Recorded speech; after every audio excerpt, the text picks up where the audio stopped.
민수기 15장 1절에서 21절까지 말씀을 살펴보도록 하겠습니다. 민수기 14장이 이스라엘 백성이 가나안 땅으로 들어가지 못하고 심판을 받는 장면으로 맞춰졌는데 15장은 이스라엘이 가나안 땅에 들어가는 것을 전제로 하고 있습니다. 뭔가 이상하지 않습니까? 심판을 받았으면 끝인데 왜 가나안 땅에 들어가는 것을 전제로 말씀하실까요? 14장이 출애굽 1세대를 향한 말씀이라면 15장은 출애굽 2세대를 향한 말씀이기 때문입니다.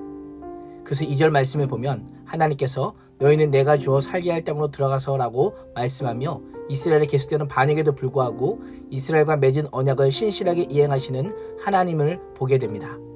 그들의 원망과 폐역함에도 불구하고 하나님의 성실하심으로 이루셨고 이루어가고 계시고 마침내 이루실 하나님이심을 알려주고 있는 것입니다. 신실하신 하나님의 약속에는 변함이 없습니다.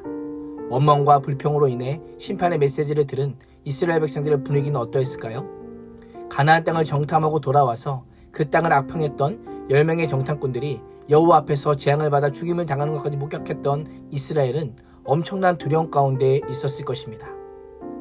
두려움 가운데는 그들에게 내가 주어 살게 할 땅에 들어가서라고 하는 말씀이 어떻게 들렸을까요? 큰 위안이 되었을 겁니다. 우리는 이렇게 하나님을 불신하고 원망하고 배신하지만 하나님께서는 자신의 약속을 철회하시는 분이 아니시구나. 하나님은 출애굽 2세대를 통해서라도 하나님의 일을 반드시 이루시는 분이다라는 것을 깊이 깨달았을 것입니다. 우리의 구원은 오직 하나님께만 달려 있습니다. 우리의 구원도 이스라엘 구원도 오직 하나님께만 달려 있기에 하나님께서는 계속적인 사랑에 기인하여 그 일을 이루어가고 계신 것입니다. 3절에서 11절 말씀에는 이스라엘 약속의 땅에 들어가서 하나님께 나아가는 법, 하나님께 제사하는 법이 기록되어 있습니다. 왜 갑자기 제사 제도에 대해 언급할까요? 크게 두 가지 이유가 있습니다. 하나는 하나님의 약속은 반드시 이루어진다는 것을 확실하게 깨닫게 하기 위함입니다. 또 다른 하나는 광야에서는 불순종의 삶을 살았다면 가나안 땅에서는 순종의 삶, 예배자의 삶을 살라는 명령입니다. 그래서 하나님께서는 가나안 땅에 들어간 후에 어떻게 하나님을 섬겨야 하는지, 어떻게 경배드려야 하는지 각종 제사와 함께 드리는 소제물과 전제물의 분량에 대해서 자세히 알려주고 계신 것입니다. 감사와 기쁨을 상징하는 소제와 전제가 화제를 드릴 때 함께 들어졌다는 것은 하나님께 제사를 드릴 때에 감사와 기쁨이 결코 빠져서는 안 된다라고 하는 의미입니다. 하나님께 예배를 드릴 때에 결코 빠질 수 없는 것이 감사와 기쁨입니다. 하나님께서 베풀어 주신 구원의 은혜에 대한 감사와 기쁨이 예배 가운데 빠질 수 있겠습니까? 한 주도 보호하시고 인도하시고 일용할 양식을 공급해 주시는 하나님께 감사와 기쁨이 사라진 예배를 드릴 수 있겠습니까? 예배는 구원을 받기 위한 조건이 아니라 구원의 은혜에 대한 반응입니다. 예배는 하나님과의 교제요, 하나님과의 사귐입니다. 구원의 은혜에 대한 반응이 사라진 예배, 감사와 기쁨이 사라진 예배는 있을 수가 없는 것입니다. 우리에게 자신의 전부를 내어주시고 생명을 내어주신 하나님께 나아갈 길이 열렸다면 하나님께 감사와 기쁨에 합당한 예배를 드리는 것이 성도의 마땅한 자세인 것입니다. 3절 위의 말씀을 보면 제사에 대한 규례를 소개하고 있는데요. 하나님께서 왜 이렇게 세세한 규례를 제정하셨을까요? 하나님께 헌신할 때 자기 마음대로 하는 것이 아니라 오직 하나님의 기준에 따라 헌신해야 함을 알려주기 위함입니다.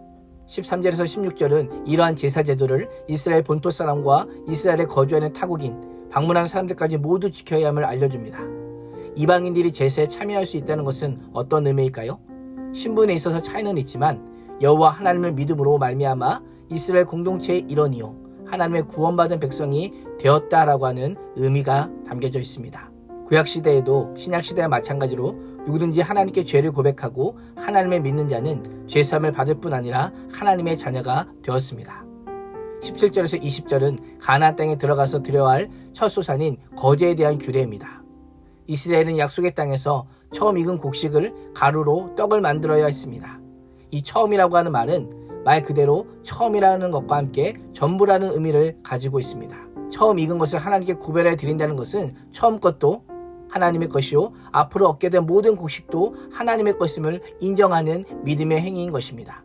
출애굽 2세들은 부모 세대의 실패를 교훈 삼아 처음으로 가공한 밀가루 반죽으로 하나님께 떡을 해드림으로 이 모든 것이 하나님의 전적인 은혜입니다라는 고백을 드려야 했던 것입니다. 이스라엘은 계속되는 예배와 제사를 통해 하나님과 맺은 언약을 다시금 기억해야 했습니다. 우리의 넘어짐과 연약함과 순종에도 불구하고 언약을 성실하게 신실하게 성취하시는 하나님께 감사와 찬양으로 예배하는 복된 하루가 될 수 있기를 주님의 이름으로 축원합니다. 기도하겠습니다. 하나님, 이스라엘의 불신과 원망으로 인해 심판을 선언하셨지만 언약에 신실하신 하나님께서 그 약속을 계속하여 성취함이 얼마나 큰 은혜인지를 알려주심에 감사합니다. 하나님의 은혜로 구원받았음을 기억하며 감사와 찬양으로 예배하는 복된 예배자가 되게 하여 주시옵소서. 예수님의 이름으로 기도합니다. 아멘.